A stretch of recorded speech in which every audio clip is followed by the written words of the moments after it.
Okay, welcome to Wednesday in Public Works. Where do you want to go first? Yeah, Mike Moss, Public Services Director. Thank you, Commissioner. We have two executive sessions we like to have today. The first one is a purchase and sale of real estate for 10 minutes, and then contract negotiations for 10 minutes. Okay, so we'll go back to executive session, person sale for 10 minutes, contract negotiations for 10 minutes.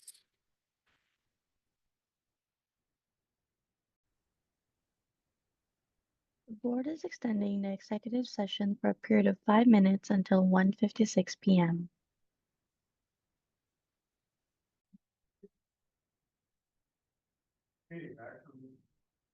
Excuse me, back from executive session, no decisions rendered. I'll turn it back over.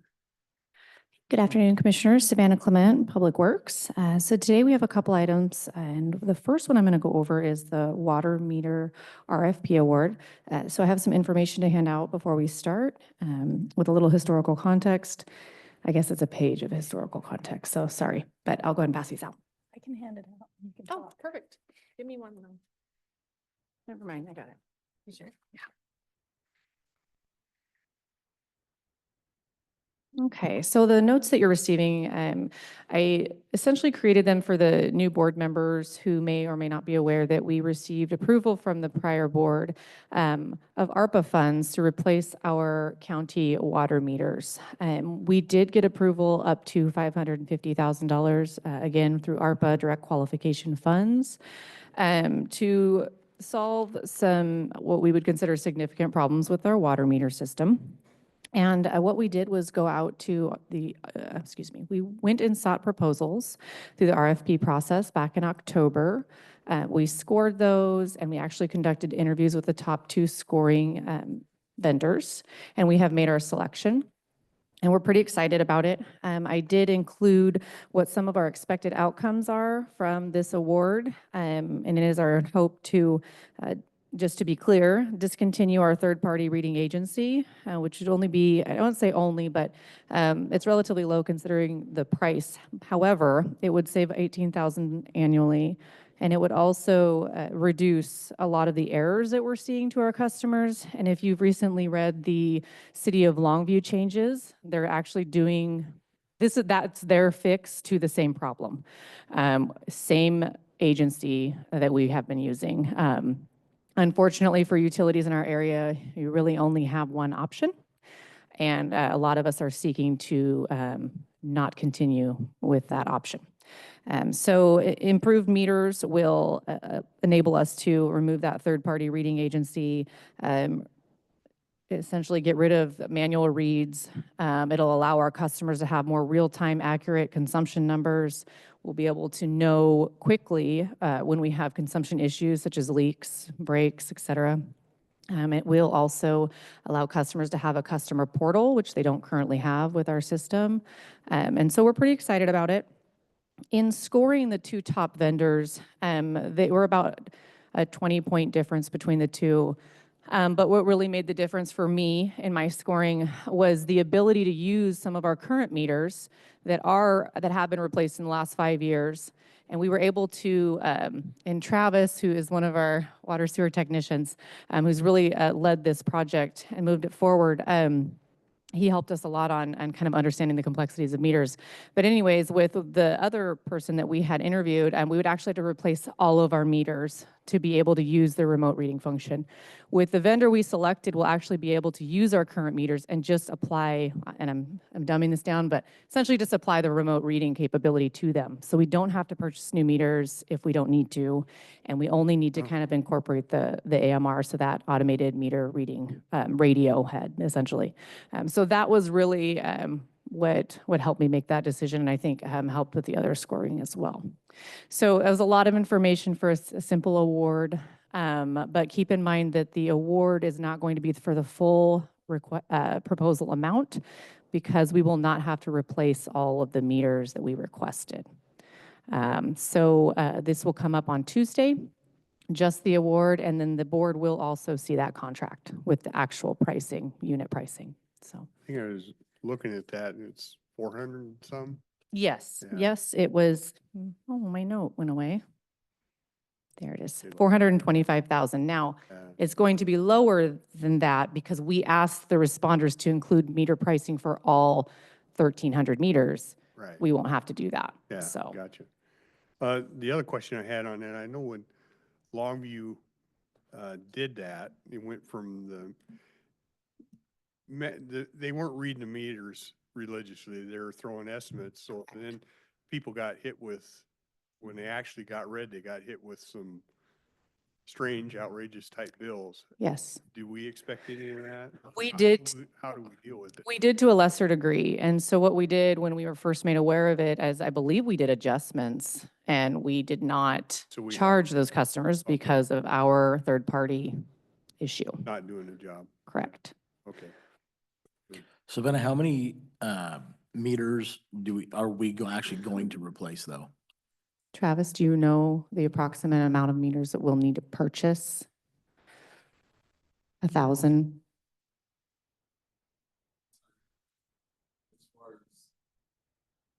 He's gonna come up.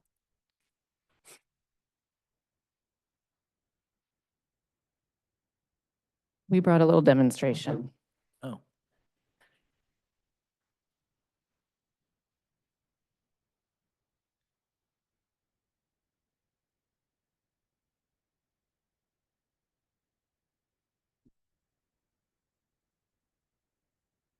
answer. There we go. These are the meters, roughly kind of what we got in our idea of purchasing. These are the ones we have in the ground. This top will fit on this base and it'll allow us to exchange just this piece to make it all one harmonious system. So how many of these do we have in the ground? We're not exactly 100% sure. But out of the 1,300, I would say we're safe to say probably 100 or so. We already have about 100 or so of these, so I would say 1,000 would be kind of one piece, couple hundred, just the tops.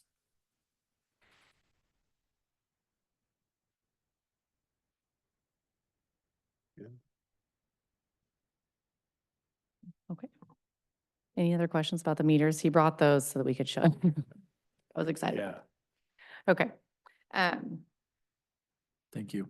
Thanks, Travis. Can I add a Thank you. couple, 2 cents? Yes, So, in addition, the crew is going to be replacing these so that we know the exact location. And so some of the extra funds that were put towards it will be used to replace some of the meter boxes that are damaged or out of date and make sure all of the connectors meet our current standard so that moving forward, all of our meters will have the right meter set, is what they call it, for them to replace them quickly in the future. So we are going to use some of the additional dollars from that to complete the project, but we are doing the work in-house.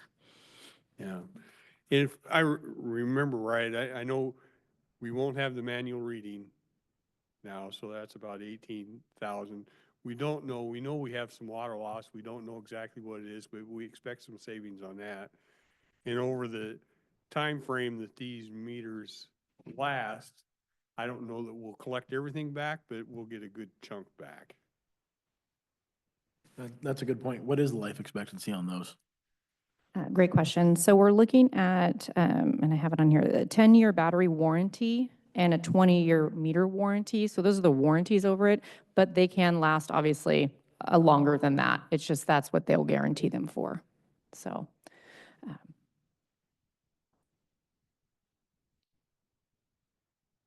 All right. Okay? So the award will come on Tuesday. And again, I expect, we'll have other questions when the contract's presented.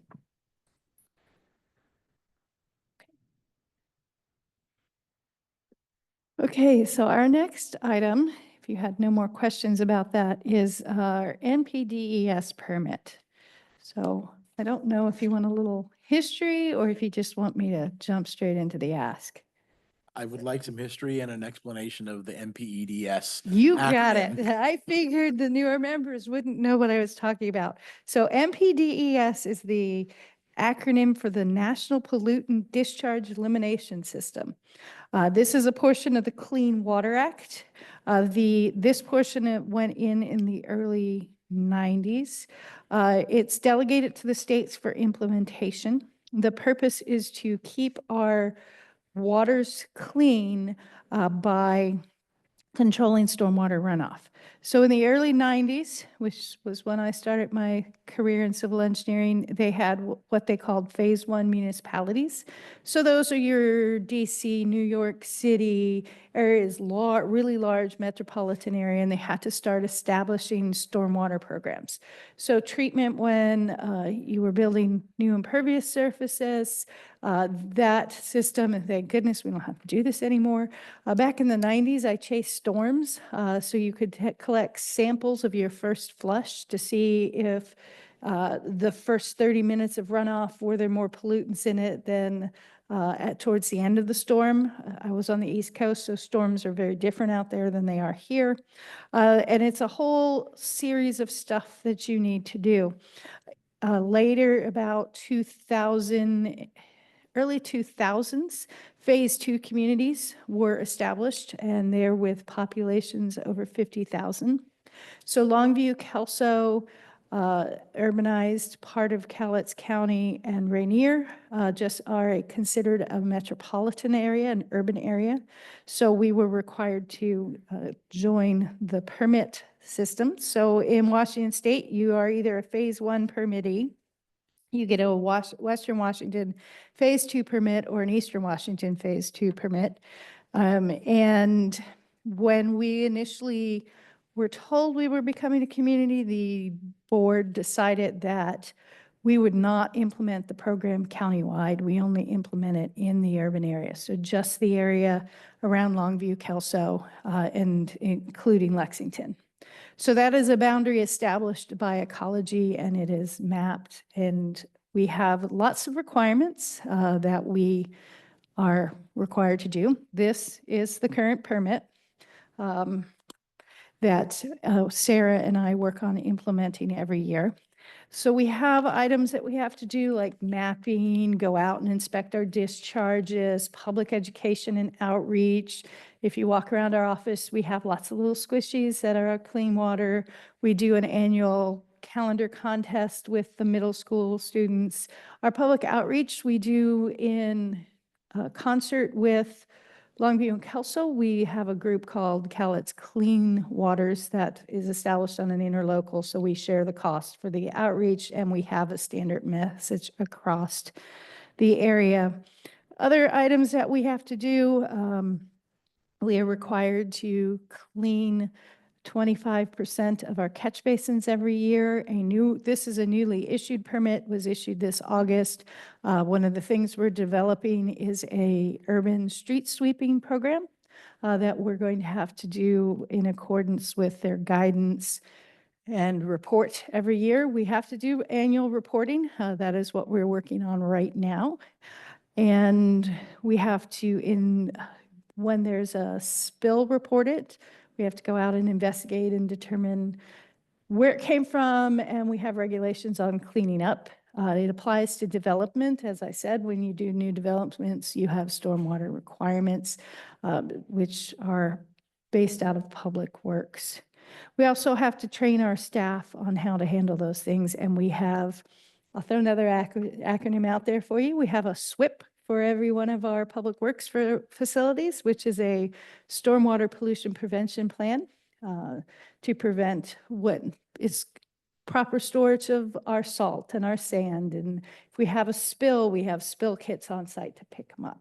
So that is the general requirements of this permit. We do have an urban stormwater fee. You'll hear people complaining about their stormwater fees.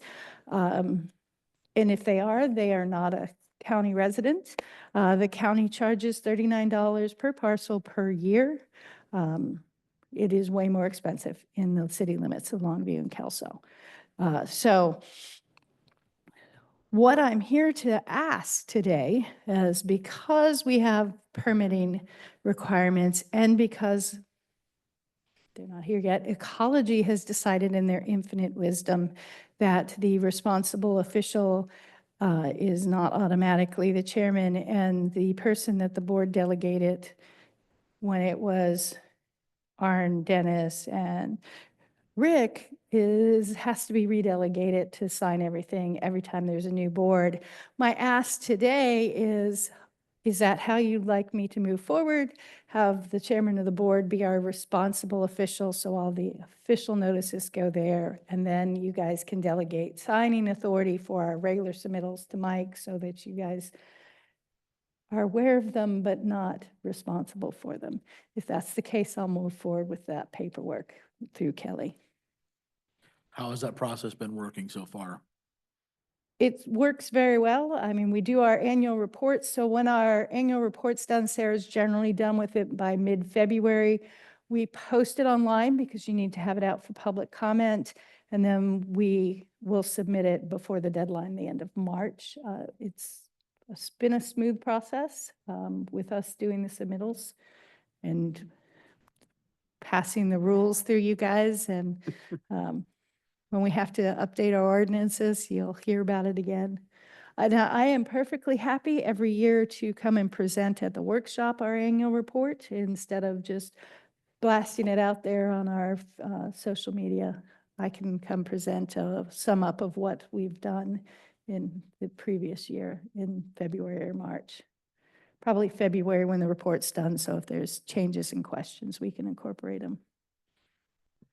So under current practice, what would the board be involved in, and when would it pass to the signer? So Mike. Generally, the board is not involved in anything except when we're changing ordinances. We just go about our merry business and we go to outreach events. We do our sweeping, our inspections. We keep our maps up to date. And unless there's an ordinance change that Ecology is requiring as part of the permit, the board only sees the budget. How do you feel that's been working? I think it's been fine. I haven't noticed any issues with it. No impositions on your part or anything? No. The fact that they call me responsible, I'm not sure, but It sounds good to me. Thank you. I'll move forward with the paperwork and you'll see it on Tuesday.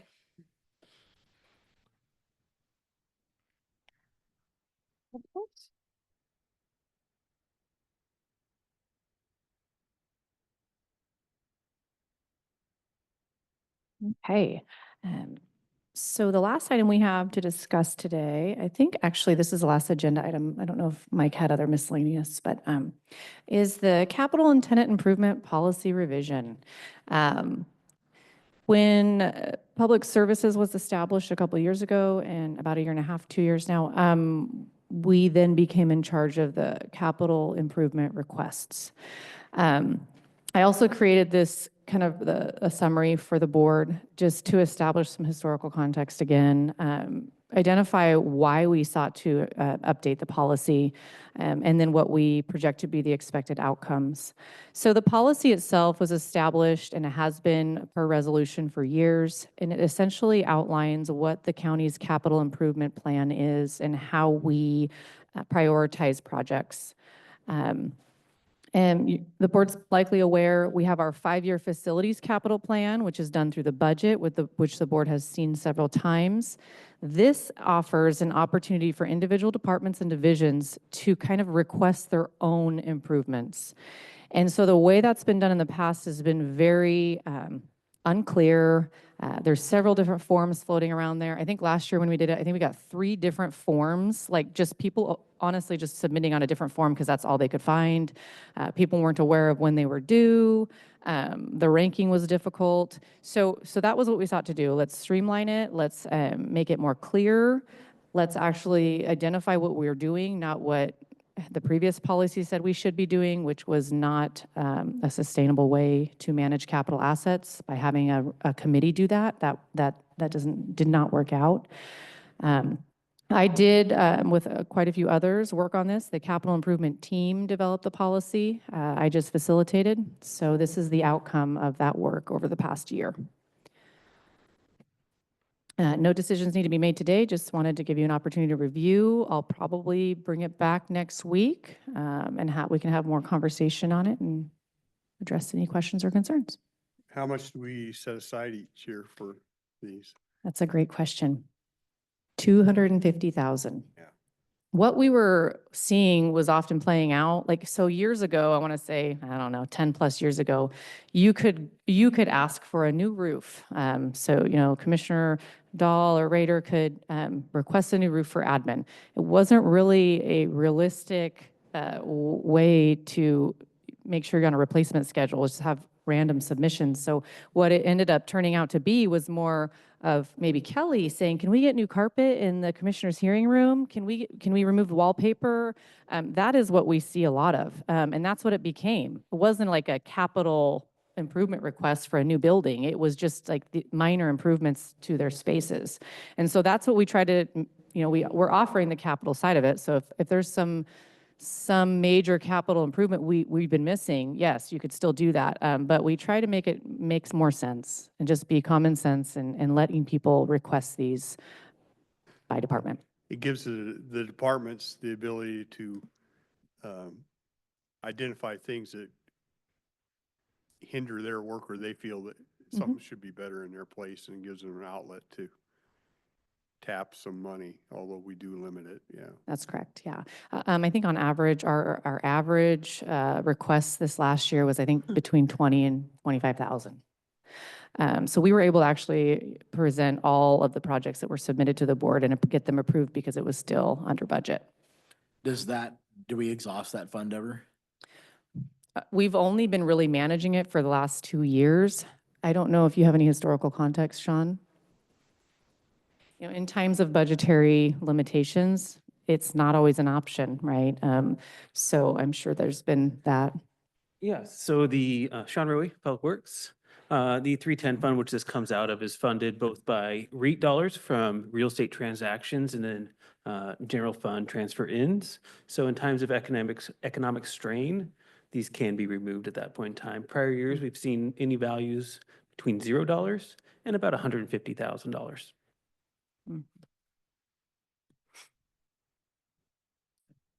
Okay, so board will have some time to review, and again, I'll be back next week if you have any questions. Thank you. Any miscellaneous items? Okay.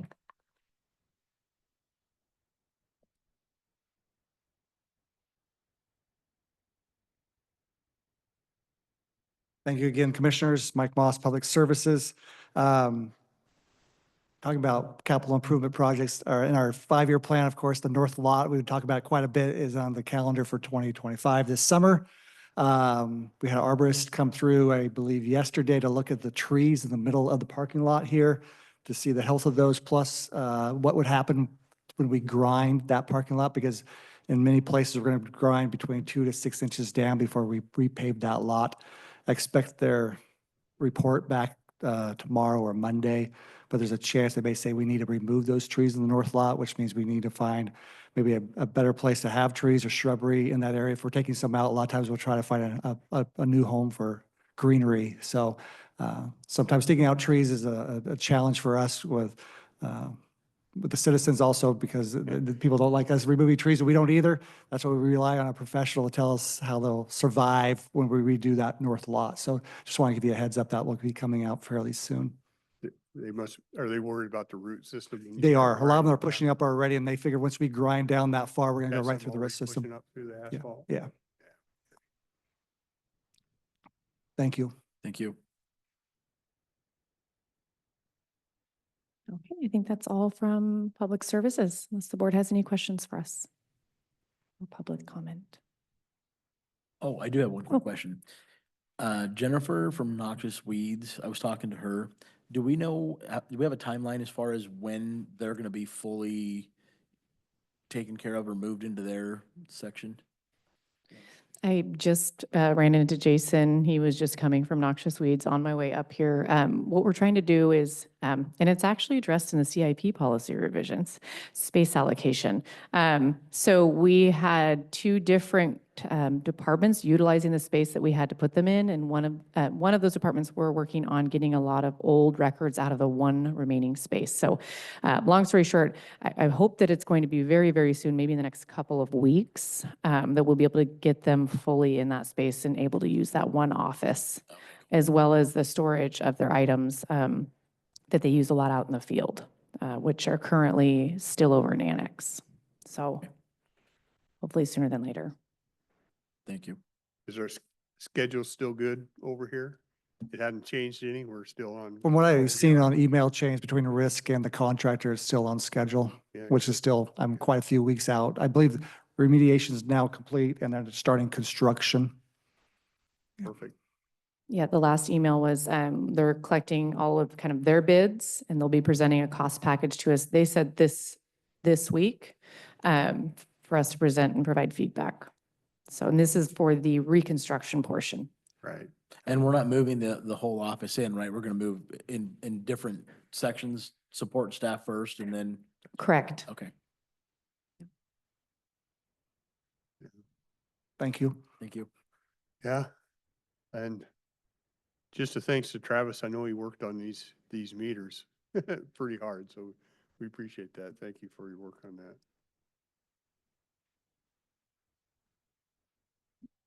Okay, anything else? We got about 5 minutes. We'll just want to recess till 2:30? Okay.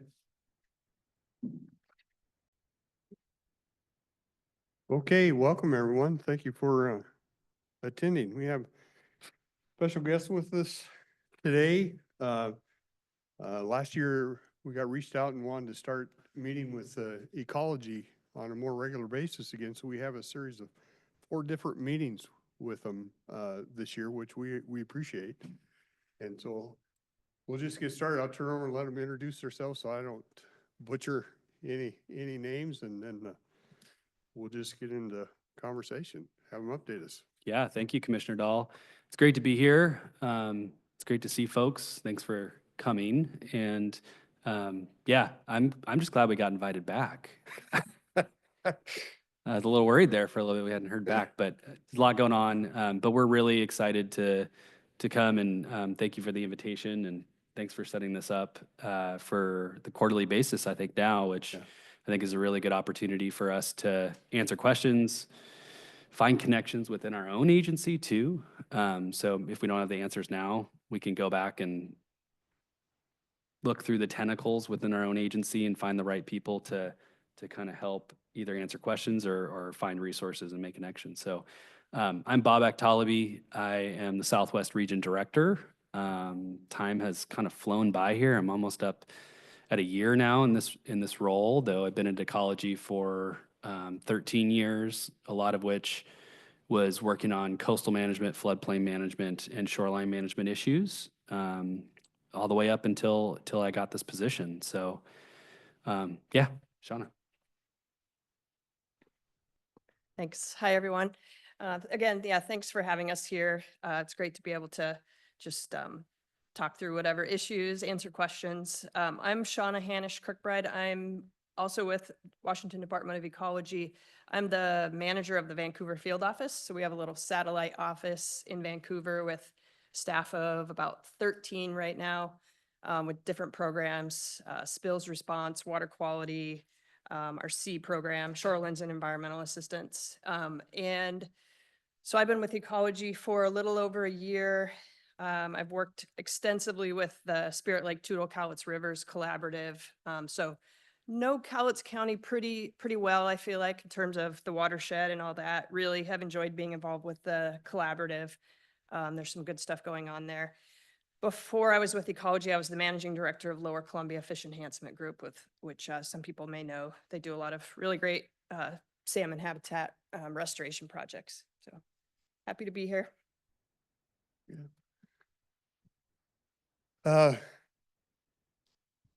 Projects in Cowlitz County that you're kind of involved with. You mentioned Spirit Lake and kind of, I don't, how to explain how ecology stays involved with this, what your responsibilities, what you can do type things.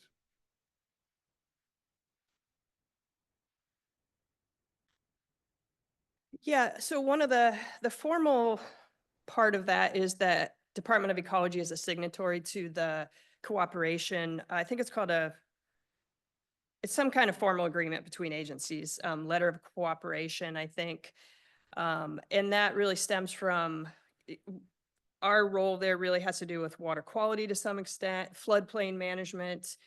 We also do shoreline protect and manage shorelines as well. We work with local governments on shoreline management. So that's kind of our role there, is in the water, really the water section of that. And then of course you have, WDFW really involved as well in the habitat, fish and wildlife side also, but that's ecology's niche. My particular role, it's just kind of carried over from when I was with the Fish Enhancement Group. We have a work group that we just started recently. It's kind of a second iteration of it. I see Bill Fashing over there. He's involved with it as well. The Council of Governments has been played a leadership role. And essentially we're working with, we have a smaller group. So it's a work group within the collaborative. There's about, I think, 10 of us total. We've got a couple folks from the county, building and planning, like Adam Trimble, DNR, the Cowlitz tribe, couple folks from the Council of Governments. I'm forgetting a couple, but essentially, the Fish Recovery Board as well. So we're working together to come up with some priorities and really try to develop projects, like on the ground projects that we can push forward, basically present to, decision makers as well as potential sponsors, to say, here's some things that we think collectively would be great projects to do for flood control, salmon recovery, but also, lamprey, eulachon, smelt as well. And essentially move those forward, because the collaborative has been, it's built relationships, it's done some really good things, but the work group is intended to really be where the action is at. So trying to come up with a list that would be helpful. Yeah, just kind of add on to that and say that, my background comes from addressing natural hazards, in particular in the coastal environment. And I think when I started to learn a little bit more, stepping into this role about the collaborative, and then Commissioner Dahl, we were out on site, and that was my first interaction, kind of looking at the landscape, understanding some of the erosion concerns with the river, looking at the sediment deposits that are there, and just trying to think creatively, in addition to our role in the spaces that kind of Shauna outlined, just a role in providing good public service. And I think that's number one to me as a priority, is that all communities get this equal attention and support from our agency and the regulatory and in particular non-regulatory space too. And, we've, played a role in helping connect, so bringing Commissioner Dahl down to use our ability to try and leverage some resources out of the Corps. Our floodplain management program has a strong ties to FEMA. So finding opportunities to just bring resources to really tough issues. And I think this is one of them, looking at a system, trying to understand the system and then figure out how modifications or our influences can help address some of the both hazard concerns as well as the natural concerns, and trying to find those nice spaces where there's multi-benefits in that. Yeah. So I think one of the areas people don't probably understand, and I didn't until we got involved with it, you also have to work with the Corps, because Corps really has overriding authority over most things, and that's kind of a difficult space for all of us, because it's pretty well laid out what Congress asked them to do, and trying to move around in that can be a little bit difficult. Mhm.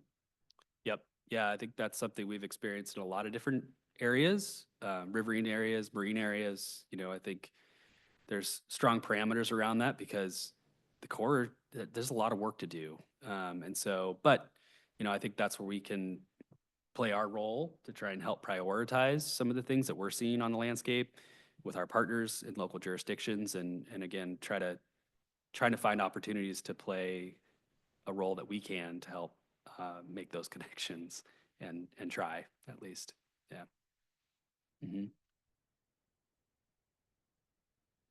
We had, when I had the opportunity to visit with you down in Vancouver, I know you had the Corps had some programs that would help with some of the issues, and I think you guys, I'm pretty sure you guys did too, different type of things that the counties could look at. Maybe if it's okay, kind of briefly go over those type of opportunities that we can access? Sure, I think we probably can probably speak to the ones that we are familiar with within our own agency and or associated. Because I think the Corps has, I mean, I've worked with the Corps now for a very long time, and I learn about something new every time I talk to them. So the authorities and knowing the nuances there, and so again, unfortunately, they couldn't be here to join us today, but we're hoping that they can come to the next one and share their resources. But you know, I think there are, in my mind, it seems like there are some opportunities for grant programs, both in our floodplain management space as well as our habitat restoration space. But it kind of does come down to the overarching understanding of the system, right? You don't want to get into a project and not understand how those dynamics are playing out, because one thing that happens upriver can affect downriver, and where that river moves, how it moves, all those different kind of dynamics. And so, you know, Shauna, maybe you can kind of cover some of the planning grants, but the ones that I'm familiar with are definitely around understanding our floodplain, you know, systems, doing some planning around that to understand, again, kind of how to influence which parts of the system to get the kinds of outcomes that everybody wants. So I think it comes down to your, you know, the comprehensive flood hazard management plan is one of those documents that can help kind of put all that information into one place and start to get into those conversations around what kinds of projects then, once you look at that kind of broader scale information, what kind of projects would then be implemented that could support the kinds of outcomes that we're all looking for. So, so that's one tool that I know opens up the door to grant programs from our agency. You know, in certain circumstances, I think there could be FEMA funds too that could be really helpful. Cooperating technical partnerships is a bucket of funding that we've accessed before to support communities on projects like we're experiencing on the Toutle, I guess some of the erosion kinds of projects, and they can be from information gathering, technical analysis, all the way down to like project design. So they're really kind of flexible funds, which is really helpful. There are some challenges with some of those buckets of money though, as we start to access them. And you know, one is just the amount of time needed to apply. You know, federal funding opportunities they're extensive. You know, but we've got a whole team that's there and familiar with those grants that can help with that process too. We've gotten creative with even how to administer those grants so that some of the burden is kind of taken off the organization or the local government that's been working on them. So an example of that, I think there's a cooperating technical partnership right now with Ocean Shores to understand some of the erosion issues that are going around in White Hut Bay in the estuary there. We've used it with Pacific County to do a planning scale analysis of erosion and erosion strategy.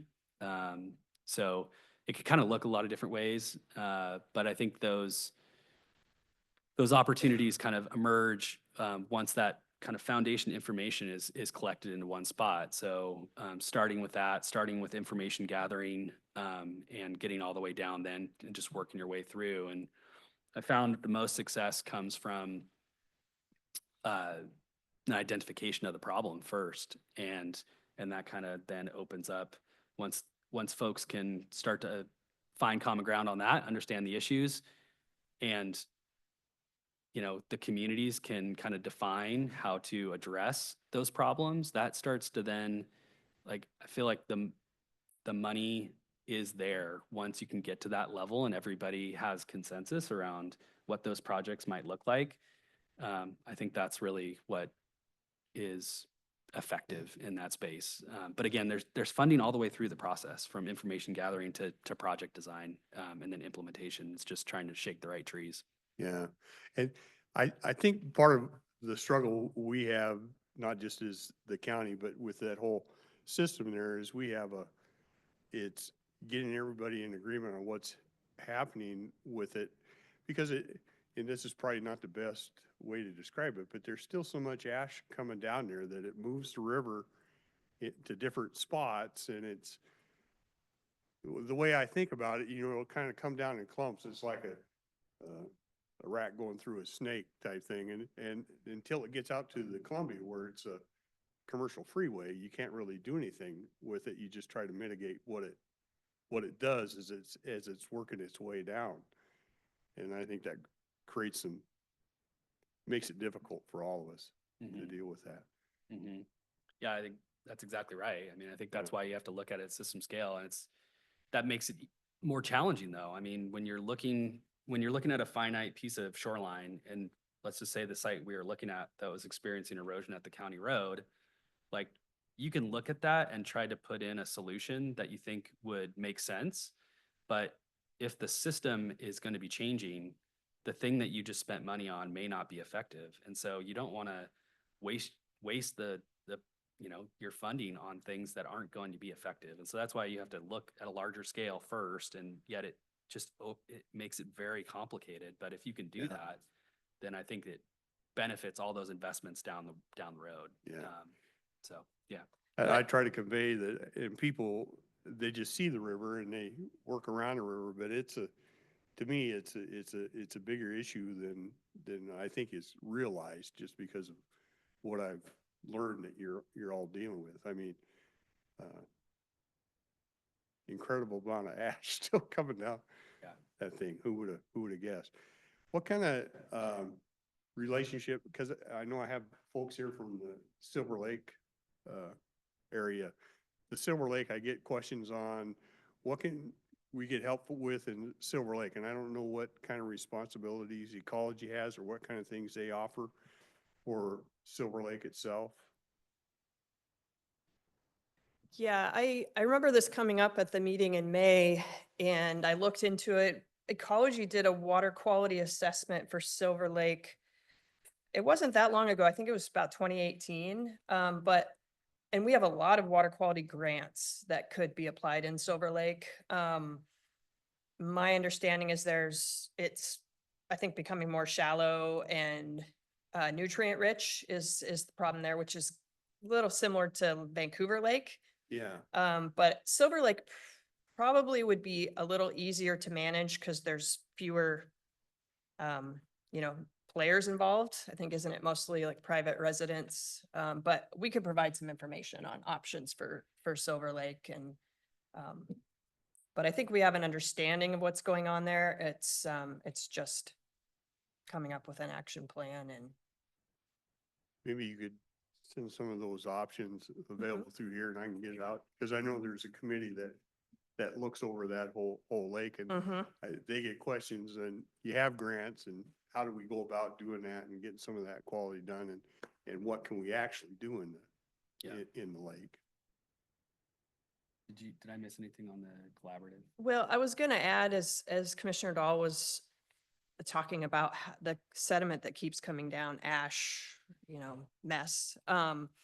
One of the challenges there is not just what continues to come from the mountain and the debris avalanche, but the fact that there's so much that's in the floodplain because of the emergency actions that were taken, understandably, right? But there would be, one of the things that I've been thinking about a lot is, perhaps looking into like a geotechnical study, finding some funding for that would develop a dredge material management plan. So essentially like some people call it spoils, but there are people, including the Corps, who are getting away from the term spoils because they're finding beneficial use for dredge material, right? There's companies that can extract it, sell it, put it to use. There's also value in keeping some of it in the river to, provide benefits down at like the mouth of the Columbia, that kind of thing. That's really more the sand in the Columbia, though. The ash, Mount St. Helens ash sediment is pretty fine from what I understand, but it still has commercial use. So they're putting together some kind of like a dredge material management that really looked like probably downstream from the sediment retention structure, could provide a lot of options and also open some funding opportunities, whether with FEMA or whoever. But I think people do forget that there's so much just piled up still, that if we could do something with that, it would help a lot. Because eventually most of that is going to end up in the water. Yeah, it's gonna come down.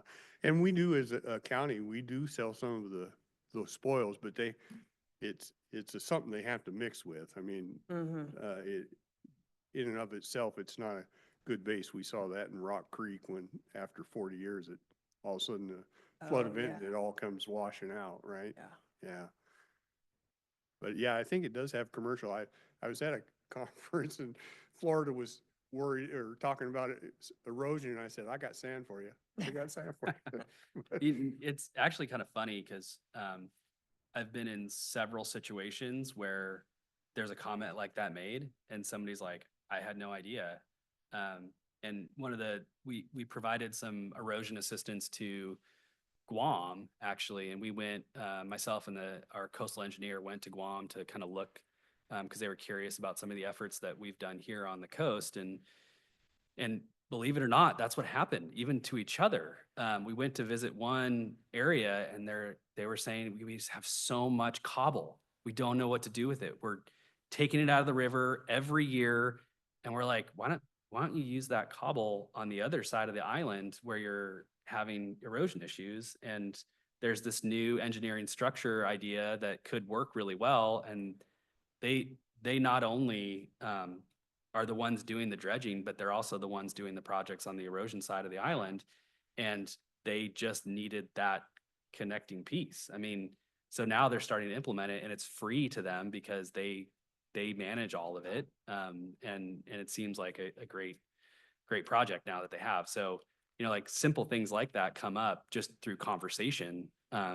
If you have all the right people in the room. And so that's another thing too, is I'd say is, through our floodplain management network, there's a lot of resources that we can tap through organizations too. So even if it's not money that we currently distribute through our own grant programs, there are several flood partners as part of our Floodplains by Design network. I know American Rivers is really active too, and they can play a really good role in finding resources maybe where we may not know of them within kind of an institutional knowledge. And, they have a lot of connections that they can make too. So I think it comes down to, Commissioner Dahl, what you have expressed is that you want the county to lead here because the issues are getting so important and imminent. And I think that's exactly where it starts. The state can play a role, but we've talked about this. It's really the local lead. And I think we're is most willing effective. to do that. Yeah. The information Sean has given on this, it sounds a little encouraging to me because I know erosion is one of our big things. You've seen it Yep. out on our Toutle Parkway and Gas Rocks experience on their fairgrounds, and you just see it at different places. I went down Mount Pleasant and they did some erosion control in a place there. I can see the pilings and different things. So the fact that we could do some of that would help. I think and I'm just speaking, we haven't had much of an issue with the flood. I think the dikes and stuff have been pretty good with that. It's kind of converted to erosion in certain spots that is starting to cause us some issues. And so I'm kind of encouraged to hear that they have some of that. And I would just add, I really do think the private sector plays a role in that because we're talking about a lot of money to move that stuff. And I think where you would get a lot of that incentive is from people that can benefit commercially. Granted, there's permitting, it's not just there's a process that has to be gone through. But I mean, we've had folks reach out to us, the work group, Amy at Port of Longview, Council of Governments, folks from like Pacific Fiber saying, we've got land here, we can take dredge material, so they see benefit, whether it's for fill or something that they can turn around and put to use. So I do think that needs to play a role. Not sure what that would look like, but kind of thinking outside the box, that could really help. Would that be would Army Corps have to be on board with that?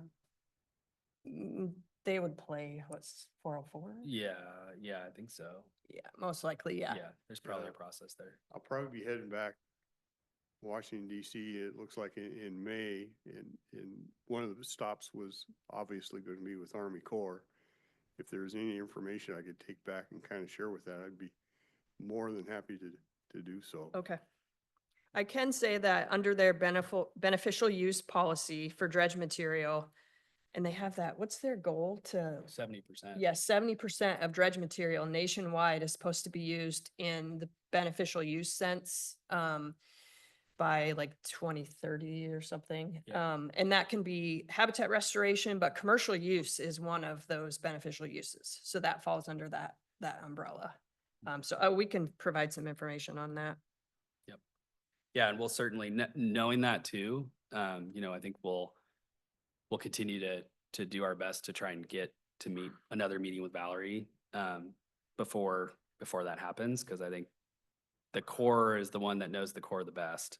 Right. And that's Yeah. always really helpful to have the district's perspective and identifying the right kinds of programs that you can kind of champion or talk about with the Corps in DC too, and headquarters. Yeah. So, yeah.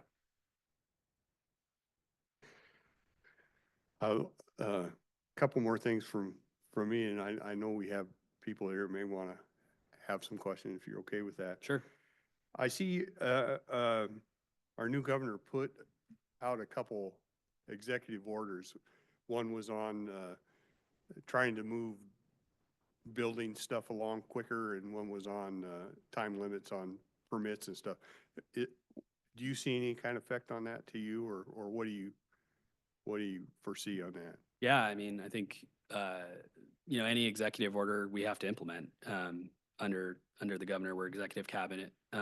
We are a highly regulatory and permitting heavy agency, though we have a lot of other non-regulatory programs. So we anticipate that we're going to be looking hard at our systems to try and make improvements to accomplish that mission. So, I think we're starting to just digest a lot of the work through the transition right now. We have a new director as well, Casey Sixkiller, he was the Region 10 administrator at EPA. Okay. So he knows our portfolio well, but he's also getting his feet underneath him, in particular around the state legislative session right now. But yeah, I mean, I think we're taking a hard look to make sure that we're accomplishing the new governor's goals and executive orders. So that directly applies to us. Mm-hmm.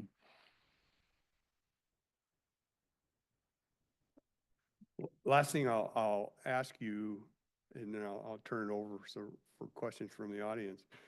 And I don't know if you have any deal in this. We had a project, and I'll be honest with you, I didn't like Olympia Ecology's answer to it, was converting some methane gas from our landfill. I think you're probably familiar with what PUD wanted to do. And I don't know, I think the PUD maybe, I can't speak for them, but they may be trying to go through, I don't know if there's an appeal process or something, but if there's any things you think I can do as a commissioner, I would probably like to fight for that. Yeah, that's good to know. I think the last communication we had, my understanding of it was that the PUD didn't want to continue pursuing it. So if there is interest. Took it out of. Yeah. Yeah. Yep. And I would say that was right when I was getting my feet underneath me. Yeah. I was starting to learn about those issues. I think we can continue. We're definitely interested in continuing exploring that. I think we had anticipated hearing back from the PUD and engaging in conversations. And unfortunately, I think that was miscommunicated. And so I think we are definitely interested. We want to see good projects. And, I think my understanding of what the issue was, I think we can explore that in different ways potentially. So I think the conversation is definitely worth having again. Oh, So good. Well, I'm pleased to hear that, because yeah, I we're interested in that project too. We don't, it's not something we expect to make anything out of, but it just seems to make sense to utilize that gas and provide energy to these homes instead of just Mhm. burning it. Mhm. Yeah. Yeah, so I'd definitely say that we're continuing to be open to that conversation and would invite it for sure. You know, I can't promise anything, Yeah, um, understood. but certainly a priority for me. So, yeah. I'm gonna tell this story on myself, and I gotta tell you, it's not reflected at our local people, but I made Commissioner Weber nervous over there, because they were going on this story and about ecology in Olympia. It said, no, you gotta put these filters or whatever you gotta put in there that added the cost deal, and I called him nitwits, and he got nervous. I said, I'm not talking about the local guys, I'm talking about the guys upstairs, so. I'll put myself in the local category there, but I do sit and I make the distinction. I sit in the Lacey building, 'cause I'm the Southwest Region Director, but I don't take offense to that. I see it as improvements that we need to make. And so, yeah, I mean, any critical feedback that we can get, I'm open to it, and it Well, helps us do our work better. And I'll be totally honest, that's how I've only worked with you a few times, but I get the impression that you will help us in any way you can within the parameters you're given, and I believe that to be true. So I don't have any issues with the local folks here, for sure. Well, again, hopefully that comes across, trying to get to good outcomes, and that's why we're here. I mean, when we were invited, it was, again, something that I really wanted to do, because I know there's been decisions that probably, well, have been extremely frustrating. And at least, you know, I can share the parameters that we're working under and some of the rationale in a forum that's a conversation, rather than the back and forth potentially with our technical experts. And that's my role, is to help with that. And then also, you know, find opportunities within our own organization to make connections that maybe aren't happening, that need to happen, to help influence some of those projects in different ways. And again, we have to work within the laws that we have and the parameters that we have, but if there's a decision that's being made, I think everybody should understand why and some of the rationale around that. And I think, you know, maybe there's some opportunities there too, and just good communication. So, Appreciate that. yeah. If you're okay with it, and I open it up to any questions here, you good with that? Absolutely. Anybody? Yeah. Ron?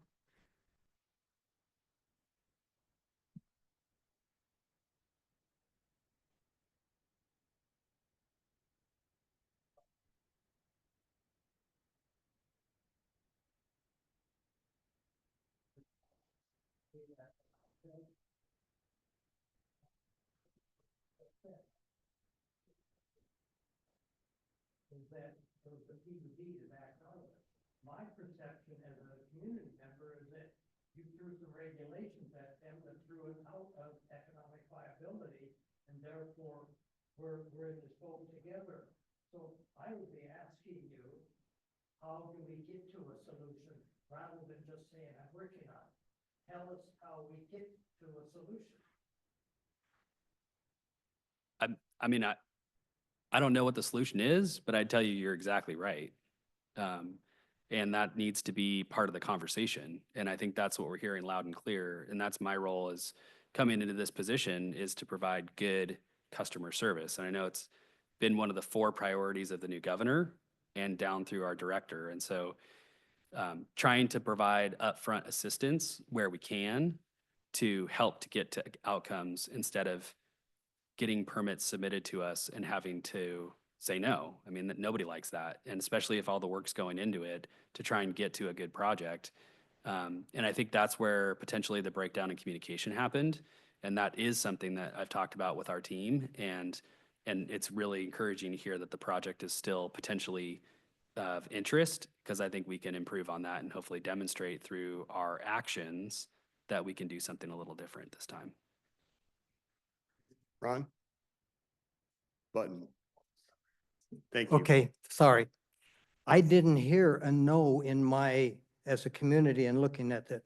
I heard it threw it into non-economically viable for us as the customers and using this energy. So now I have an expectation, let's just give an overview. We have new commissioners, we have a new governor, we have a new president. We should have the attitude that we're going to tackle some of these things and come up with solutions. I'm looking to you to help us as the community to get to that point. So I would be asking, what's the roadblock or what's keeping that from happening? As a taxpayer and as one of your, that pays your bill, how do we get there? And then to say, what are the hurdles or what are the things that are keeping it, and communicate to not only the commissioners and your governor and everyone else, but to us who ultimately pay the bills. Does that make sense? Sure, yeah. I thought I would add a little perspective of, so my understanding is that the thing that really threw a wrench in finishing that project was the requirement for best available control technology to manage the pollution that came out of the actual like conversion of methane to energy. And that's getting to quote, real science, right? Yeah, That's so- somebody's real science. So there were some technical differences between the PUD and ecology staff. Ecology felt like they were following the EPA's guidance. There was some economic analysis that was done. The PUD felt like it was too much. And I think that really was like the block where we didn't feel like we had a lot of flexibility. So I think moving this forward is getting back at the table and seeing if we Yep. can find some money to resolve that. Because really, I think it comes down to dollars and cents, what's holding things up. There was almost 5 million that came from the legislature to get that project going. It was a win-win. Like, we have to figure out Yeah. and as much as it's within our power to push that along, that's what we'll do. But that's probably really all we can promise at this point, is that we'll try to get the conversation going again. Yeah, I mean, I think that's right. Yep. Okay, so therefore, to get the conversation going in any, whether I'm working for my company downtown or whatever, somebody has to be the stimulator of that. So do I look to our commissioners to try to get that talk going? Or do I go to the PUD to get that talk going? Or do I look to you to get energized and get that talk going? Yeah, I mean, it sounds like Commissioner Dahl volunteered to get the conversation going. He has my cell phone number. So I anticipate it's going to be all of that. I don't think it needs to be a formal response. I think it's as simple as this conversation and Commissioner Dahl's acknowledgement that this is a priority to get back at the table for all of us. So I can walk away from this meeting. I can send an email to Commissioner Dahl or vice versa, and we can get back into the conversation. Right. It's Yeah. just that we do the wink at knowing who is walking out of this room, knowing who's got the monkey on their back for getting something going. Yeah, Well, you well, see me most every Tuesday. You can ask me. I know, and I'll follow up on that. but so you have the right person in the room. Right, okay, very good. And then one, I have a whole bunch on my list, but I'll just take the second one and give others. Silt in the river basin. Is that, you're right on. We all know that it was all stacked up along the side, and eventually through flooding or regular flow, it all ends up back in the river unless we manage it well. So your comment on silt management struck my ears, because every one of the surcharges I've seen on the buildings around here is being done with silt, a very good quality material for surcharging the buildings and compressing our mess of soil that we have underneath everything here. So that's available. But we as the community, I've not seen anything in a bulletin or in a message. Just in setting bricks on my patio, that silt makes great padding underneath for going and doing those things. So a pickup load or a wheelbarrow at a time adds up like the pebbles on a beach of the ocean. So we need some communication that says, what is the availability above and beyond just the professionals and the contractors that are in the business? Borrow pile or something. And you mentioned permitting. Do we have to have a permit to get a few buckets of silt along the beach or out of a borrow pile? That's a good question. I'd have to dig I'm into not that. sure. Yeah. Yeah. Mhm. I know there's companies like J.E. McCamus is one that's doing stuff with it. There's a firm in Vancouver that does some selling of dredge material. So there's folks out there that are doing We it. sell some to Stordall. Yeah, stored all at Anchor Point. Yep. Well, it should be available to the public in a borrow pile, just filling sandbags for dike or for flooding and things like that. Holy smokes. It doesn't seem like a big issue of just making something available Yeah. for the public. We could work with the county on that. Yeah, I was gonna say, Ron, maybe remind me of that, because there may be something we could set up through Public Works where there was an area where public could access. Right, okay. I'll turn it over to someone else and come back and visit later. So I'll just add quickly that Wahkiakum County at Vista Park, I think it is, they sell sediment. They have some kind of permit from the DNR. So I can get you information about that also if it's. Mhm.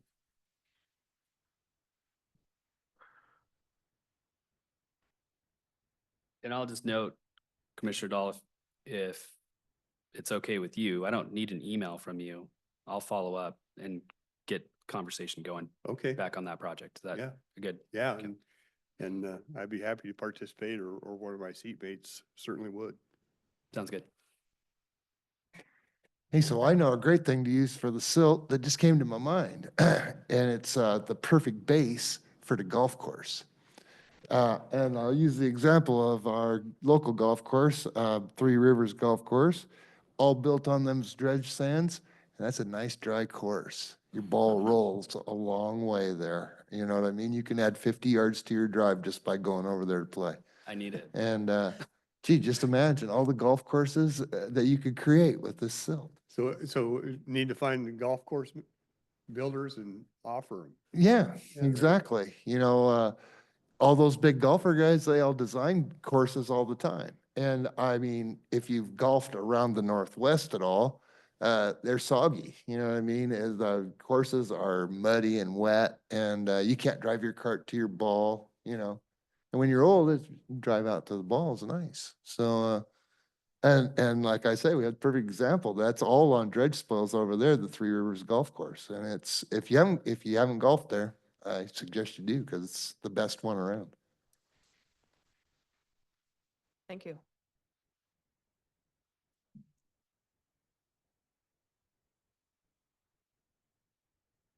Silver Lake, did you have a couple questions? Oh, no. Yeah.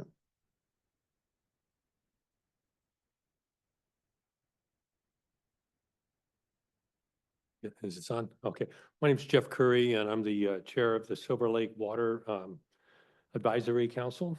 And we've been collecting lots and lots of data, and we we need some assistance on next steps, because I read through the results of the plan that was completed by Ecology, a different group of people. We have it's a volunteer organization, so we're in it for a while and then, get disinterested, get frustrated, let's put it that way. But we'd like to see some of the findings that were in that plan put into some action. And so we've got a number of people who really like to participate in applying the action. We've also been involved with some of the lake management associations. There's a Washington, WAPA, and OLA. They had a conference in Portland, and they had a number of projects that they talked about around Washington and Oregon, addressing many of the problems with Vancouver Lake, and they could apply to Silver Lake as well. I guess from a technical side, we're looking for maybe technical assistance on how we might be able to work together on formulating some of these plans to go to the next steps. That'd be great. I know a few of my members have already contacted the Department of Ecology. Yeah. We probably need to get a follow-up discussion and see what we can do to move forward. I can give you one of my cards if you want That'd be to send me your perfect. contact I info. appreciate that. Yeah, thank you Yeah. very much. Absolutely.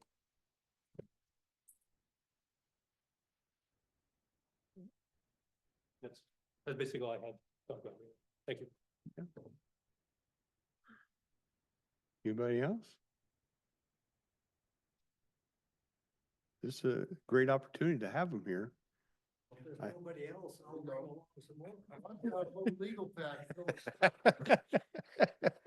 Crying out loud. Just make sure the mic's on. Thank you. It's on, it's in Okay. green now. Okay. Okay, water management and wells. So, water and wells are becoming very, very important to all of us, et cetera. So let's just say, how are you managing the water and the wells for the private enterprises, et cetera, or do you have that in? So my understanding is that to build a residence and drill a well, you don't need a water right if you're using 5,000 gallons a day or less, or there's a limit on that. So for us in looking and continued building and people wanting to build out in the areas, how are the wells managed? Or do we have to worry about manage? Well, I think you're right. There's some exemptions from water rights, but there's still water resource oversight and management responsibilities.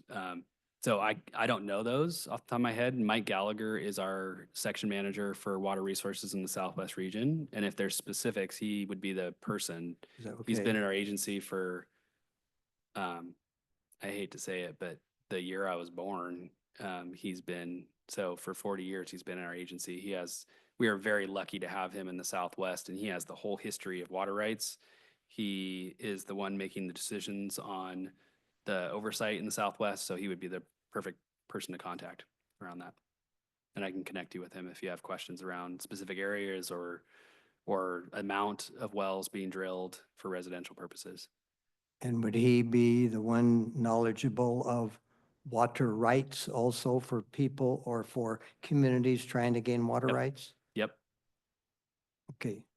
Mike Gallagher. correct. Yep. Okay. Second subject, smelt. We've heard a lot about smelt lately. In fact, the California governor has used it for a reason for burning down Los Angeles. So we have smelt in our river, and I understand that we can't dredge because the smelt are one of the critical elements there that we're protecting. So what's keeping us from being able to plan on or dredging that river as it continues to fill? Where did you hear? I know that smelt do like sediment more than salmon or, so I can imagine why you heard that. Did you hear it from an agency or? No, I'm just talking about the community hearing out, kind of walking around. So it has to do with truth and non-truth and trying to figure out what are the answers and truth in a lot of these instances. We float around and you hear all kinds of things. And between the agencies and everything else, we can't tell truth from non-truth. So we come to you to find out the truth. So I will say, if the Army Corps has the funding, it's within their mission. When their mind is set on dredging, they will dredge, and their requirements related to salmon are, I don't want to say less than other agencies, but their focus is the navigational channel. And everything else, smelt, salmon is a second priority. So that makes me think that that's definitely not accurate, that smelt would stop it. Okay. You just have to get the Army Corps involved. If it's anybody else doing it, there's going to be a permitting process. WDFW would have to agree. They have their own permitting process. But I think where there's a will, there's a way with dredging. Just kind of depends on where and who's doing it. Okay. One of the things I've asked, our commissioners have asked our federal lobbyists to work on is when the mountain happened, Army Corps was given a charge on that. It was really, and they have a name for it, and I can't remember the name for it, but Congress said, you will do this. And it revolved around flooding and the diking. And so that's what they managed to. You almost have to open that up to include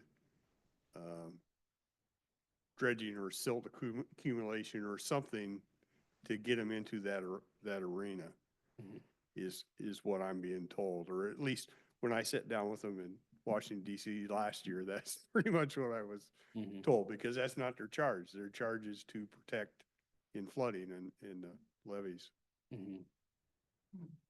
So Yeah. when you say flooding, it may say navigation for the, for Well, they are, like, if our river was, considered a maritime highway, if we had stuff up there, they dredge that in a heartbeat and keep it open, just like they do the Columbia. But we're not, I realize at one point in time, there used to be, they'd come up in the older days, it was, there was some business and stuff, but not anymore. So, the way he explained it back to me, you're not a maritime highway. And so they're charged to dredge it whenever they need to, isn't there. That's why I said, until that glob works it down to the Columbia, nothing happens to it. Yeah. And then they'll take it out. Right. Yeah. It's funny when they dredge down here, I got this from the port, is, they'll load that on a barge and then just take it a little further downriver where and then they dump the barge in the river. Well, and Sean is right. I was back in Cleveland, and if you're in Cleveland, they have like a wall where it kind of protects them from the lakes and all the weather that comes from the lakes. It has this wall there, and so they keep this area where boats and stuff can navigate. And there's a full-time, I saw it right there, Army Corps of Engineers dredge. If I could have shipped it back, I would have. But they work that all the time to keep that there. That's just part of their charge for that, see? And I will add, the Army Corps plays a role in public safety and flood control as well. And they take that seriously. That's why they're so involved still up in the Toutle with the sediment retention structure. They're not really talking about dredging. It's expensive. I mean, that's part of it. I mean, they've delayed the raising of the crest at the SRS because of funding issues. That's going to help prevent, stop some sediment from coming down, at least until it fills up again. Until it fills up, yeah. Yeah, so. Mhm. I'm just seeing golf courses around the world. Bouncing how it's at. I tried to get Florida to take some of our sand, and they wanted some special green sand from somewhere. Be like a real Instagram. Yeah, I think though, Commissioner Dahl, I think your approach is right. I think getting something into WRDA, the Water Resource Development Act, is what authorizes the Corps and funds the Corps to do their work. And you look through WRDA, there's all sorts of special projects in there. Yeah. And so I think it comes down to the local, priority on it. And Yeah. that's where, your role I think can be it only effective. opens every couple of years, and I think it's not Yep. open again until 2026, but that's one of our goals, is to work with our legislature and see if we can start conversation there a little bit. Yeah. Yeah. And I know they start work on the next one as soon as the last one's passed. It's a long process to get that in place and get the budget associated with it and all that kind of stuff. So, When you look at what they were given to do, what they were instructed to do, I really can't fault what they've done. They've done what they said they were gonna do. We just need to give them a little more authority or a little more urge to do some of the other. yeah. So I'll switch subjects then. Salmon, you talked about salmon recovery. So maybe in today's environment and where we're at, new administration, everything, the Columbia River and the Snake River dams are certainly in a whole bunch of people's bailiwick of commingled expertise and responsibilities. So what kind of put in perspective then what we are on salmon recovery at this end and how it's the river or where this is all going? Meaning is that we knew our Governor Inslee and Biden were working hard to take out the dams on the Snake River. So now we have new people in the mix. How does that size up for us sitting down here and the people on the Columbia River? I would just say that we're 2 weeks into the new administration, so I'm not sure. Okay. But it should be, again, based upon some metrics and we've been studying the Columbia River for ages and ages. We've been doing a lot of things. And those of us simple people know that we have one whale of a lot of predators out there taking care of one whale of a lot of salmon. So the dams may be a part of the issue, but we certainly don't have any handle on what is really doing good or bad against the salmon, at least from my perspective and my reading. So it says, you're in the business. Do you have any better insight? I don't know. Okay. I'm not in that space. I'm not an expert in that. You can go to the Lower Columbia Fish Recovery Board, their website. They have a lot of publications, reports on there. They take the 4-H approach to salmon recovery. So they look at habitat, which really is what their emphasis is on. A lot of the challenge is, the environment's changing, right, over time. Then hatcheries, hydropower, the dams, harvest, and they look at really the big picture and the role that it plays. Predators are part of what they're considering as well, recognizing that that has an impact as well. It's so complex. That's what makes it tough, right? With salmon recovery, we only have so much money. We only have so much understanding of a complex system.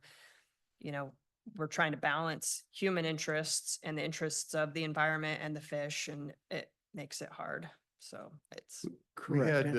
had Robert Sudar in, because I think he sits on that board. He's been in salmon forever, and I found it quite interesting because we think of, well, when I think of the salmon, I'm thinking like the Columbia and stuff, but really the territory for salmon and stuff encompasses Oregon, Idaho. It goes into Wyoming, the tributaries and stuff that all feeds into the salmon population in our area. And I didn't realize we have, I think he said like 40% of our salmon migrate to Alaska every year, are fished out up there. I said we should charge them per fish. they catch a lot of our fish. Yeah. Our fish. Yeah, they do. So Yeah. it's we think of it in a more local sense, but they think of it in this great big watershed type thing. It's different. It's kind of interesting, really. Shauna, oh, go ahead. No, go. To what degree does the Department of Ecology get involved in fish recovery and making those types of decisions or putting input in when it comes to making those decisions? I think that's a majority of authority underneath WDFW, but we play a large role in the restoration space. So what I would say is, like, going back to the Lower Toutle, some of the areas that we were looking at around erosion, some of the issues that were coming up around temperature in the water, and the lack of ability because that silt is the way it is, there's no ability for vegetation to reestablish. And so that then creates higher temperatures because there's no shade on the rivers, and the sediment itself, I think, has influences over the salmon recovery as well. So that's where you find these nexus, and that's where the grant programs, at least at our agency, come into play. Even one that was discussed was a water quality grant program for habitat restoration that would potentially get at reestablishing some sort of bank or shoreline with vegetation that could stabilize the bank as well as provide habitat benefits. And so, but the question around all this silt is how do you do this in a silt that's so fine, that's suffocating some of those spaces from vegetation. So I get that's not really a clear answer, but I'd say that the fish recovery position, and Shauna's going to be way more knowledgeable than this, would be more in Fish and Wildlife, but we have a strong role in the restoration space, trying to get at some of those areas that can be restored for salmon habitat. I'm having a hard time hearing you. I'm sorry. Yep. Have you had WDFW come to any of these? Yeah. I haven't. I was just thinking about that because I was thinking about the gentleman that's doing a lot of work with what you're talking about up out of the Toutle, and some of the things they've found out. I think it would be good public information. That's a good Yeah. thought. I was gonna just add to Steve's, so I sit on the Lower Columbia Fish Recovery Board's TAC, their Technical Advisory Committee. And we actually just added a second ecology person, a water quality specialist. So we play a little bit of a role there, but like Bobak was saying, a lot of it, it's really technical assistance and funding. So we don't play a regulatory role in salmon recovery, but we do have someone who sits on a lot of, we have an ecology rep on different committees around the state that deal with salmon recovery. But yeah, through water quality grants and our stream flow restoration grants, like there's a lot going on in the South Fork Toutle. The Fish Enhancement Group has funding from ecology for some projects up there. So yeah, basically funding and technical assistance. So maybe you can give us a little bit of an overview. There are so many fingers in this Columbia River pie. Again, I was raised in Eastern Washington. We know about the way up in Canada, the negotiations that go on for the water flow, for the power. Banks Lake in Central Washington, they take it down every September 10 feet for fish flow. And none of us can figure it out. With Lake Roosevelt, 155 miles long there, that makes an non-identifiable depth change in the big, long reservoir. But they want to impact, we have a simple person's perspective. They want to mess with us by taking Banks Lake fit down 10 or 15 feet every fall just to show that they're doing something, which you can't see what the significance of it is in the big picture.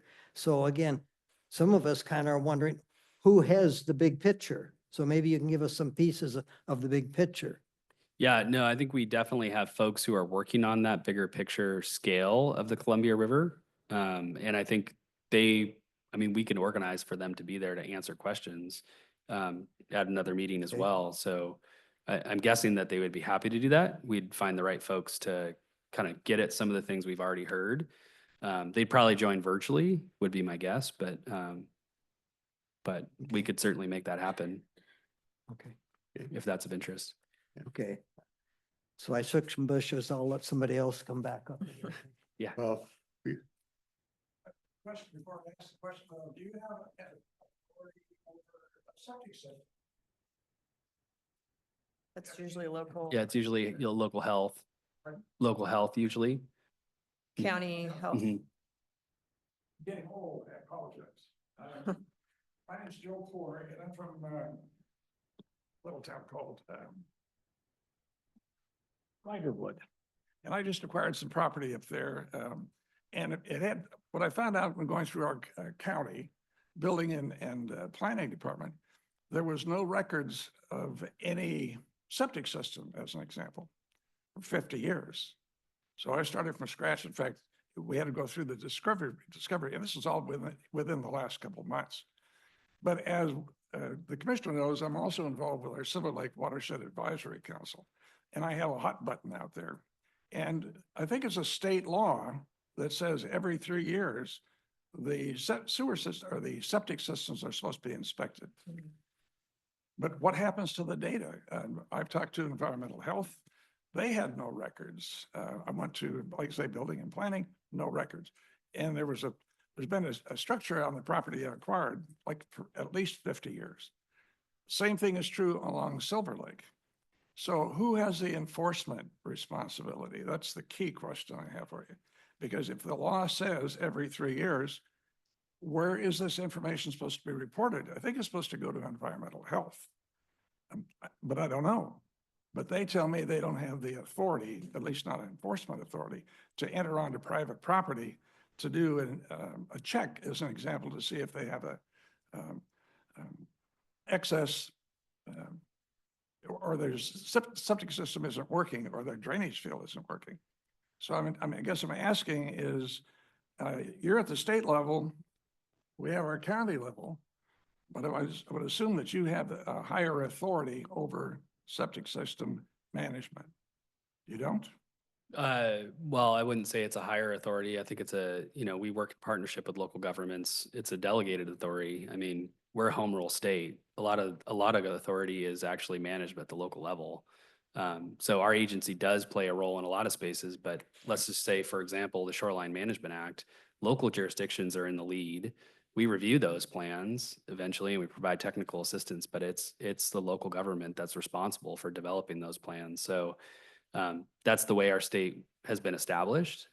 So I think the local authority is the authority, but we can double check on that. The only other nexus that I would think of is maybe the health department that might have some Yeah. intersection there, but Somebody's Yeah. got to have the authority. Yeah, I don't know where Well, the data goes. I'm sure it's at the local authority, what you run into on some of those type of things, because we don't have the budget or the manpower to Yeah. send somebody around to check everybody every 3 years. So what happens is you check upon a complaint or a problem. Right. And then we send people out and say, is that true or is it not true? I mean, yeah, we don't have the budget nor the people that we're gonna go around and knock on everybody's door every 3 years and make sure they're done, but we react, and we're not different than most other counties or even cities. We react to when somebody tells us there's a problem, then we go out and say, okay, it is a problem, we need to fix this, or how you fix it. But it's so important for a matter of public health. I mean, it's not. You know, if your septic is wrong, it's pretty quick when you know. If you get a complaint from the neighbor, my understanding is they have the authority to investigate further. Yep. Oh, What I'm saying is, as a general rule, with all the new building permits that are being issued, who's controlling whether or not there's an impact or whether or not this is causing, in our case, Silver Lake. Now, Jeff and I, we disagree to a certain amount, but my feeling is, looking at all the different studies that have been done over the last 40 years, it kind of indicates that this has been a concern all along. That maybe since Silver Lake is at the bottom of a bowl, like it being at the bottom of a bowl, gravity works, everything is flowing downhill. So this could be one of the main causes of the excess organic matter. that It's we're failing seeing. septic systems. Yeah, could Yeah. be. And it's scary for people because they're very expensive to repair or replace. So people ignore them, I think. Well, I think Vancouver Lake System, they had a program there. It was a poop program or something through the Smart. Department of Ecology, which was really clever. And but it also encouraged people to come forward and gave them a method and a reason to come forward. If they had an issue, they could receive some financial help. Yeah, they have as an example. incentives to help, to assist That's- people. It's a good program, but people are very fearful because of the horrendous expense involved. But I'm concerned about, I guess from Silver Lake Watershed Advisory Council as a member, I'm concerned about the potential because a lot of these nice residences we currently have out there originated from a campground or a camp facility. Now they've migrated, we have all the modern conveniences, but I'm worried about the impact to the lake because that is all potentially contributing to organic introduction. So anyway, and I've learned in the process about this, seems like something's missing between having a state law that says that it's within every 3 years. What happens to the data? I can't find anybody that seems to know. yeah, I don't know. I mean, from a homeowner who owns a septic or did, every house that I bought that has a septic or one, there is a deed of transfer associated with that had to be recorded. And most- so there's data, but that was in Thurston County. So, every counties might be different, but it sounds like they're all the same. And so the fact that data doesn't exist, yeah, I'm not quite sure. Well, I've lived down there for 19 years and primarily in Riderwood. And we're blessed because we have a municipal water system and sewer system. But so this current acquisition was a surprise when I had to, go to the different agencies and find out about a septic system as an example and find out nothing existed. There was no information. Anyway, just brought it to your attention. I'd like to find out more about it, if I may. So thank you. Sure.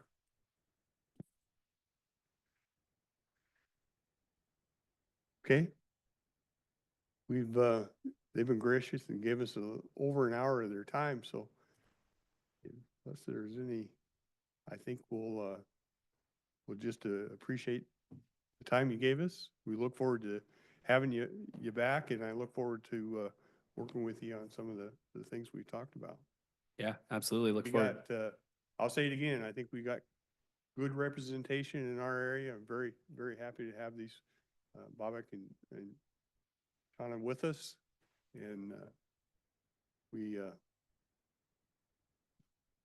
I think we'll work real hard to be a team and make things as best we can.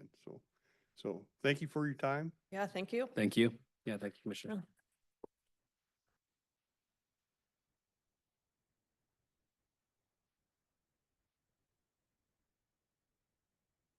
Take 5 minutes and then we'll proceed with the other.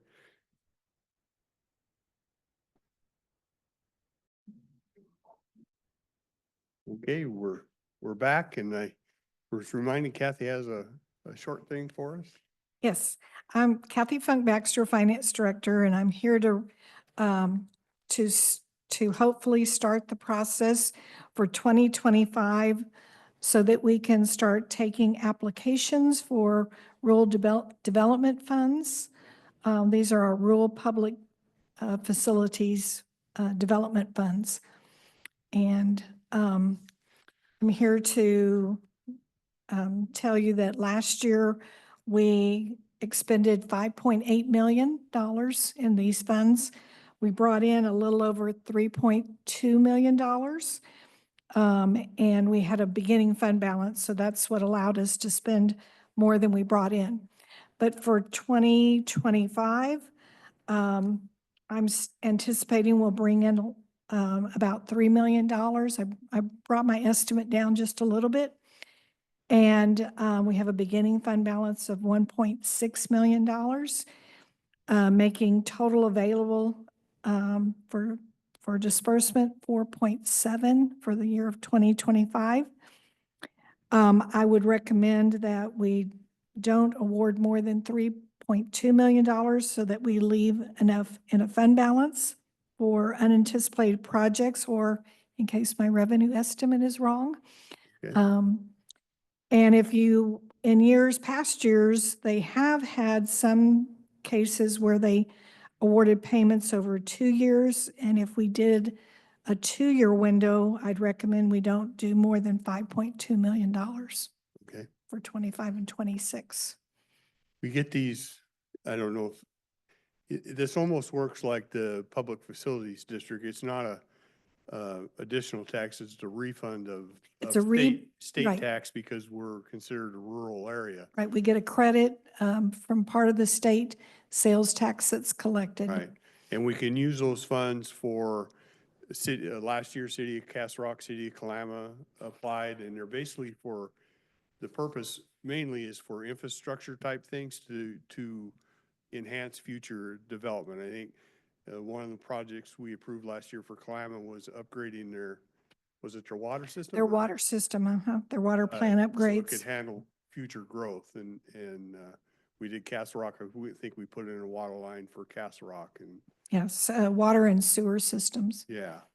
So that's what they're for. And and she has to put a public notice in that these are available and that we're accepting applications, and then these entities will put these in and then we review each one. Last year, they all came in and kind of talked about their project. Yep. And it doesn't mean we have to fund everyone, but then we make a decision.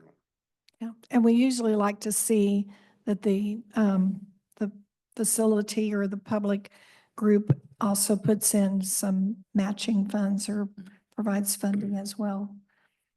So, yep. Do we have any projects that carried over from last year that we're anticipating spending those funds on?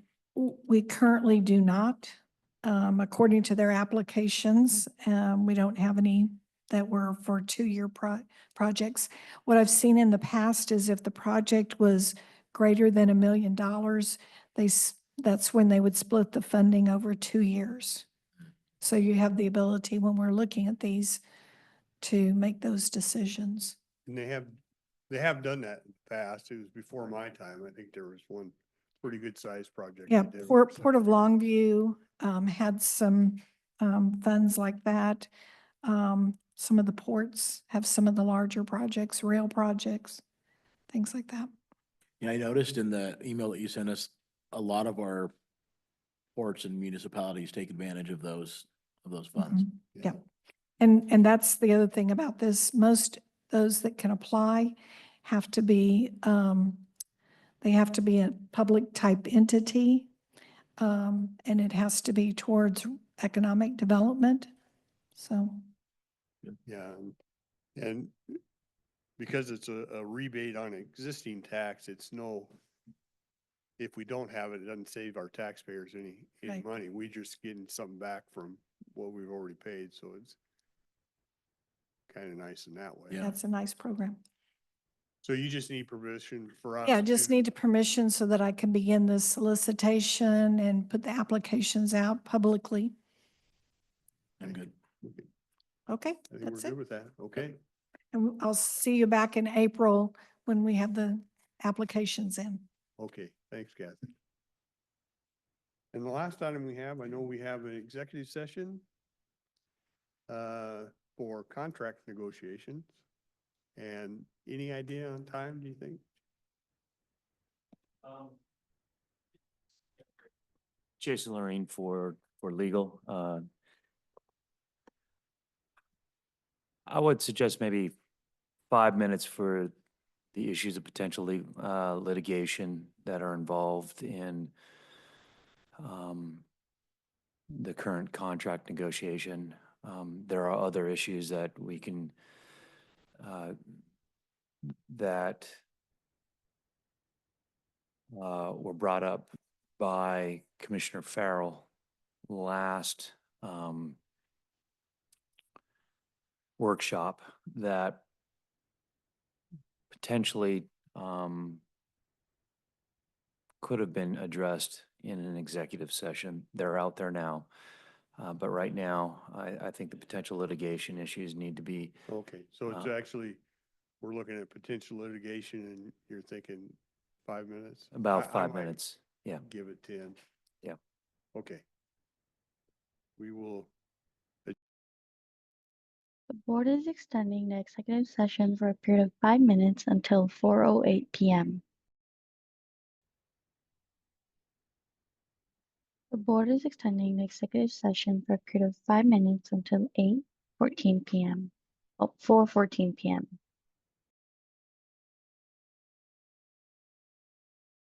okay, back from executive session. No decisions rendered. I'll turn it back over. Oh, he locked the door on you. We'll get it open.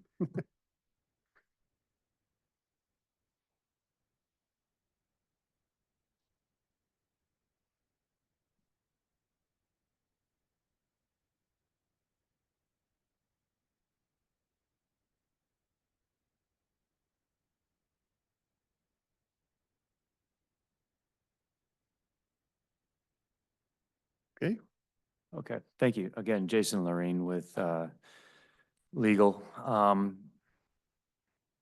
We discussed the potential litigation issues regarding continuing with negotiations with the Humane Society of Southwest Washington. I hope that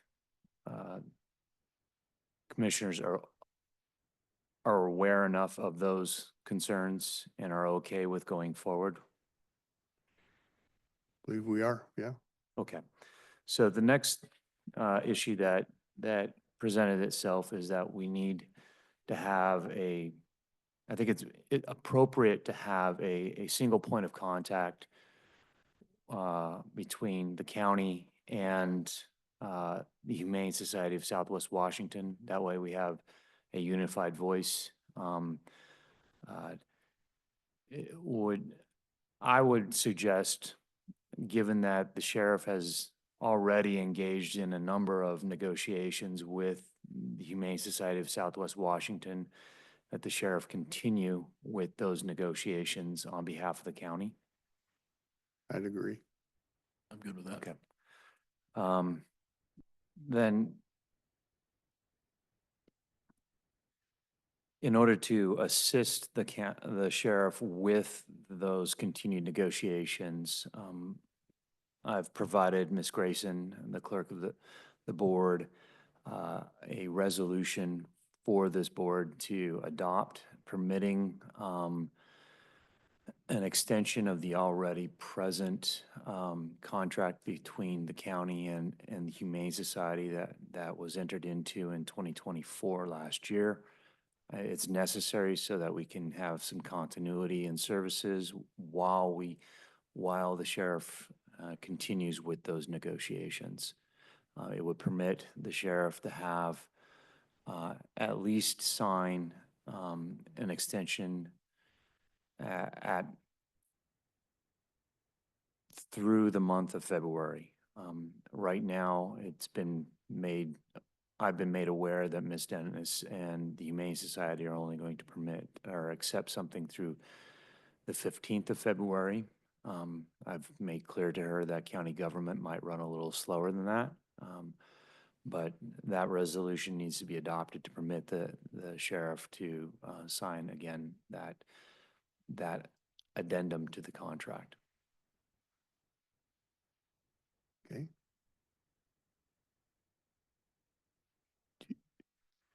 You'll have myself and Commissioner Rader. Commissioner Farrell's he'll be out on medical, but Okay. he'll have a majority. Yeah. So the final issue is, I think for Under Sheriff Handy, who is present here, as well as to confirm what we discussed on Monday, that the terms that the board is okay with is accepting if the county halts use of the jail facilities, that they would like to lock in the 111,000 for a multi-year contract. Is that correct?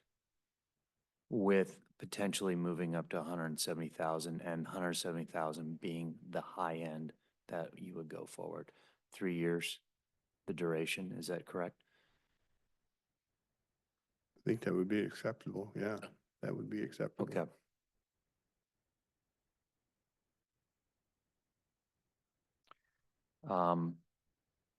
And that is with the knowledge that we are assuming the cost for any citizen drop-offs. Right. Correct. Okay.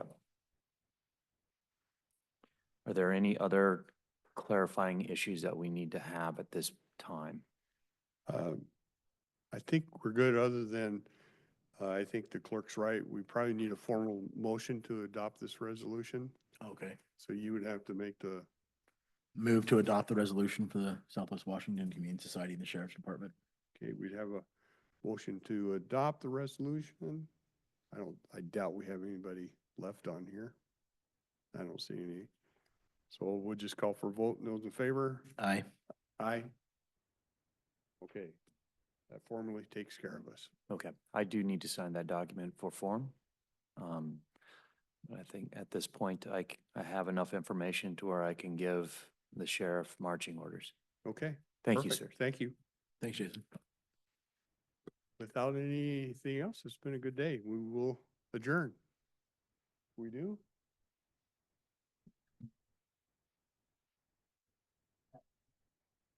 With regards to the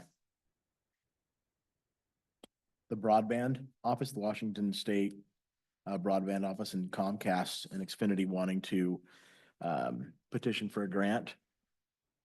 I read through it, and I think that it'll be beneficial for our citizens if they could get that and expand and offer that broadband and internet connectivity to them. So I move to, do I need to make a motion for that? No? Okay. I'm in favor of it. I'm Okay. good with signing it. I'm good with that also. We can do that. Are we done? She keeps us on the straight and narrow. It's good. Thanks for the day. And I enjoyed the participation. I enjoyed having them up. So it was a good day. We will adjourn.